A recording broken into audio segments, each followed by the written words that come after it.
Hey everybody, welcome to the channel. Guns, Ammo, and Drones here. Today I've got the Beretta APX 9mm. This gun is really cool. I never really thought about getting a striker-fired Beretta, and until I watched the video that Such did on this, and I realized that it's probably a pistol that I need in my collection. And definitely want to throw out a shout out to Such. I'll be honest with you, I really like his production value on his videos. I mean, if I was able to do those, I probably would. Having an outdoor range, you know, to shoot at anytime you want. I'm just not in that position down here. I'm stuck with the indoor ranges. But I do enjoy the view here, out here at my pool down here in Florida, so I guess I can't complain too much. Anyway, so this pistol is actually really nice. This is one of the pistols that was offered by Beretta to the U.S. military for the MHS trials. And one of their qualifications with the MHS trial was the modular system of the pistol.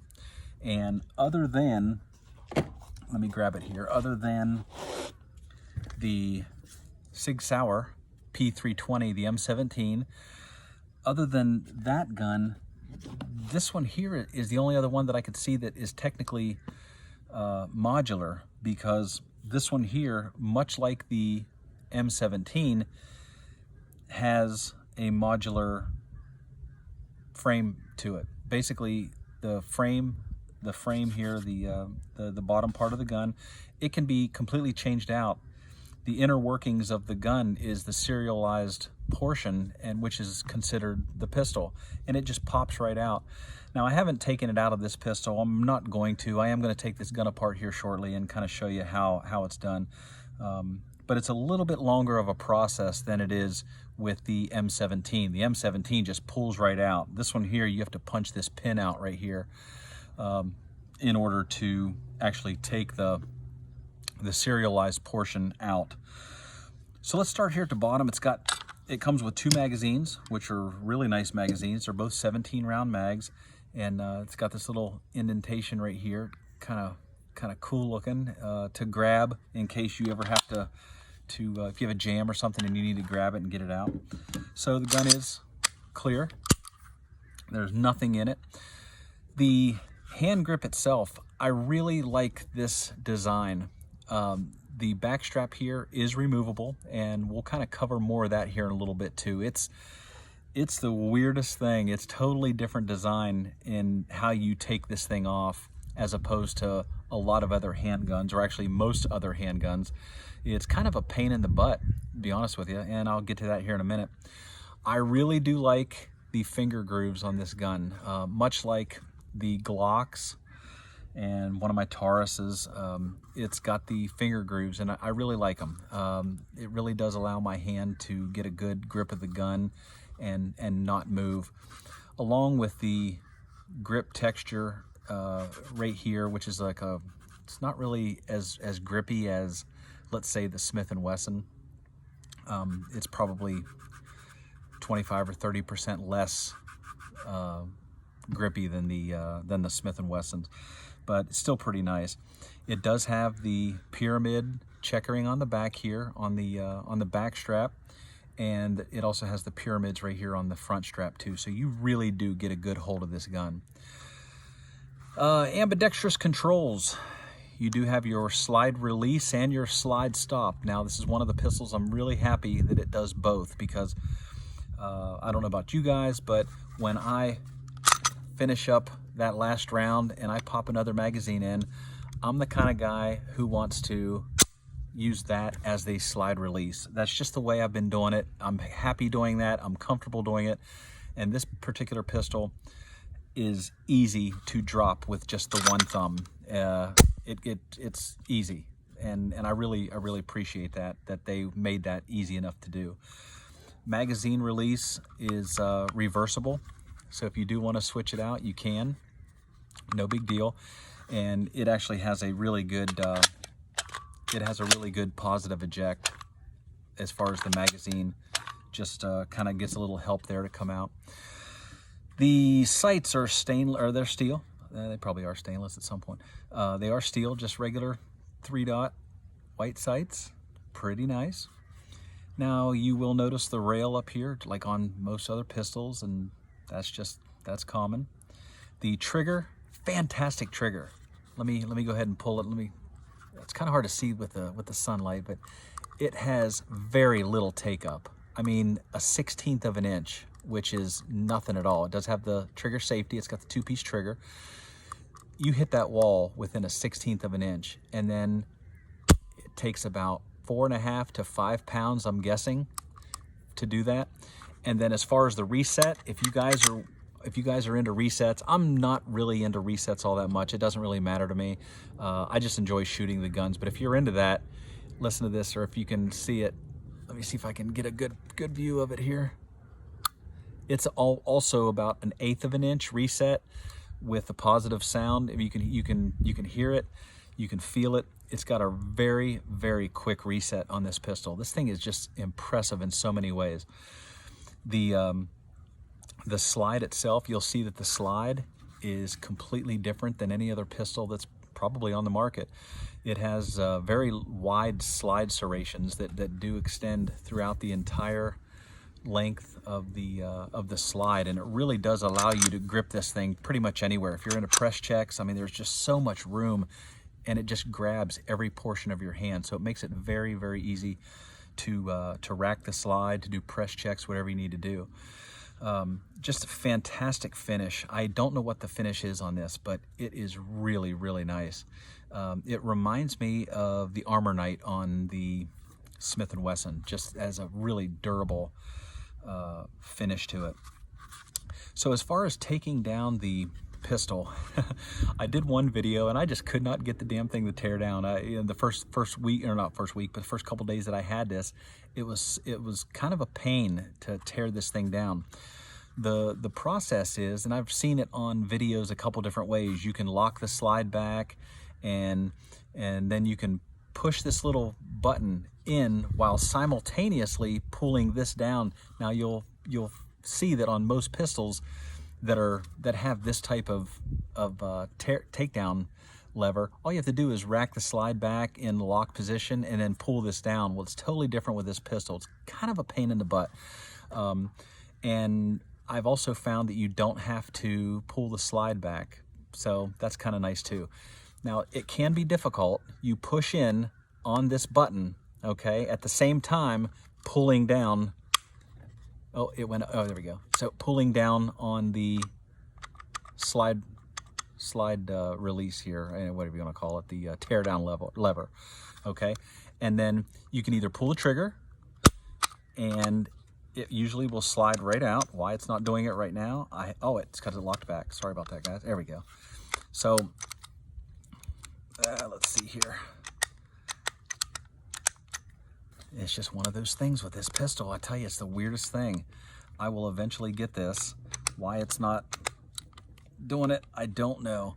I might have to come back to that part here. Let me see if I can do it again here. It's very difficult at first. I couldn't get that button to push in to save my life. And one day I got it, and then after that, it's been perfectly fine. So basically, you bring that down and pull the trigger, and it's supposed to come out, so there might be something stuck inside, but I'll figure that out. Let's try it again. There we go. There we go. Okay, so it came out that time. It's just your standard, standard polymer inside, Now you can see here, let's talk about this for a minute. You can see the modular design of this. So basically, all the steel starts back here and comes all the way up front here. And basically, just like the SIG 320, you would wiggle this thing out, okay? And then pop this pin out right here on the very back pin. You pop that out, and there's a spring inside, so it's kind of a pain in the butt. If the Army did not choose this pistol as their sidearm for that reason alone, I can totally understand, because this is kind of a pain. And then this would come out, you can put it inside a new frame, and you'd be good to go. As far as the slide goes, it's got your steel, just like most other pistols. You got two springs, one inner and one outer.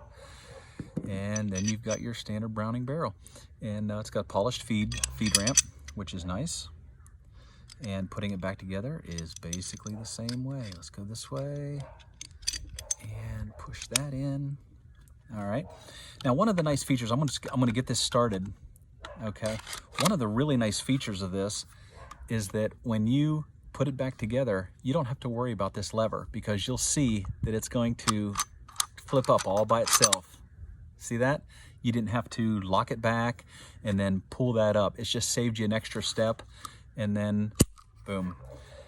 It's a very, very comfortable gun. I'm telling you guys, the changing out the back straps is actually a pretty easy process once you get this thing off. Now, I was telling you, it's also kind of weird. It is easy once you figure it out. It took me a while. I had to watch a video in order to see it. So I'm gonna go ahead and pull the trigger. Okay, I already did that.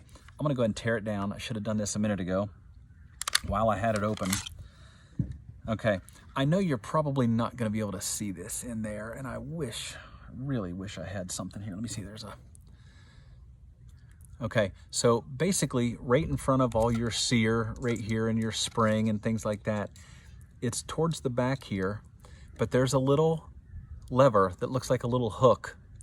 And basically you slide it, if you're looking at the back of the gun like I am, you slide it to your right. You push down on it and slide it to the right. And basically what that does, it releases this right here. Okay, that's the pin that holds the thing on. So I'm gonna go ahead and do it here, and then I'm gonna pull it out and show you. Okay, so I got that out. Okay, so you can see that thing had pushed out a little bit, okay? So what you do is you just take another tool here and just kind of pull it out a little bit. Okay, so you can see it's starting to come out. Okay, there it is. And then now you can kind of, it's gonna focus, you can kind of see that it's got that little hook on it that you just kind of slide over and pull it out. And then these come right off, okay? There's much easier ways of doing this on other pistols besides this right here, because realistically you do have to have a tool in order to do it. And why they chose to do it this way as opposed to, let's say, the Smith & Wesson way, where you just pull this thing out of that little knob at the end and do that, I don't know why they did this. I really don't. But other than that, you just push it back in, and that'll go back in with your fingers. So that's really no big deal. Okay, so then that goes flat. And there you go. And you just put this thing back on again, and we'll show that part of it again. There you go. And it locks back. Dry fire to test, make sure that everything's good. And we are good to go. The other thing you'll notice at the very front of the gun, there we go. You can see that the front of the slide is actually angled back, and it's actually kind of a cool little feature. If you have your holster, and they say that it helps in holstering without looking or whatever. You know what? I can see that to a point for some people, but guns have not had this like that forever. So I don't really see it being an issue, but it's just one of those things. It's a little conversation starter, or it's just another little cool feature that you don't see on many guns. And it's got a real large trigger guard. So if you do wear gloves while you're shooting, or if you're one of the guys that has to wear gloves while you're doing a unboxing video for 20 or 30 minutes, then you'll have no problem getting your finger in there with gloves on. And standard with Beretta, you'll notice the little notch right there. As soon as you pull the trigger, that thing goes up. They have them on the Berettas.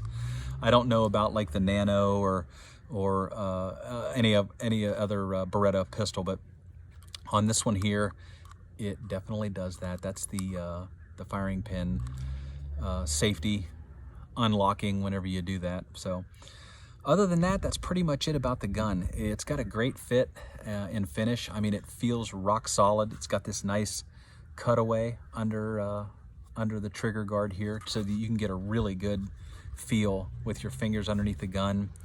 The bore axis is probably very similar to the Smith & Wesson. It's probably not as high as the SIG 320, but would this gun have made a good gun for the US Army? In my opinion, I think it would. It shoots phenomenal. It's very comfortable in the hand, whether it's just your open hand or whether you have gloves on. I mean, it's just a very, very comfortable gun. Lots of rounds. You've got 18 rounds in the gun, and it's just a fantastic gun. You can pick these up for a lot cheaper than the 320 also. And the color is just amazing. I really like it. So listen guys, I hope the video kind of helped you out a little bit, especially where it comes to taking the thing apart and changing out the back straps, because those are two weird things about this gun that you wouldn't really even know unless you had this kind of medium here on YouTube.